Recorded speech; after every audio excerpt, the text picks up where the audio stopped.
And the nation's top infectious disease expert, Dr. Anthony Fauci, is expressing concern tonight about the rise in COVID-19 cases that are being reported in some parts of the country. If you look at the test positivity rate in certain areas in the Midwest and Northwest, and now we're even starting to see a bit of the uptick in New York. You've got to pay attention to that, and you got to jump all over that, because if you don't do that, then what happens is you're going to see the surges that we've seen in different parts of the country, where parts come down and parts go up.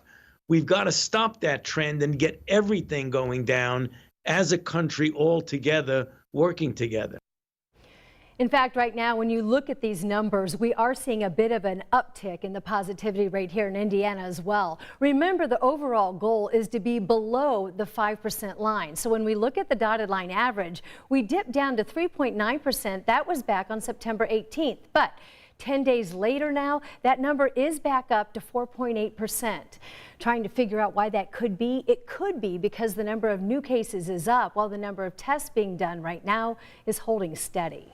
We've got an update for you right now from Regal Cinemas. That movie theater chain will close all 500 locations across the country because of the effect the pandemic has had on business. There are nearly a dozen Regal locations across Indiana, with several here in central Indiana. They'll be closing Friday until further notice.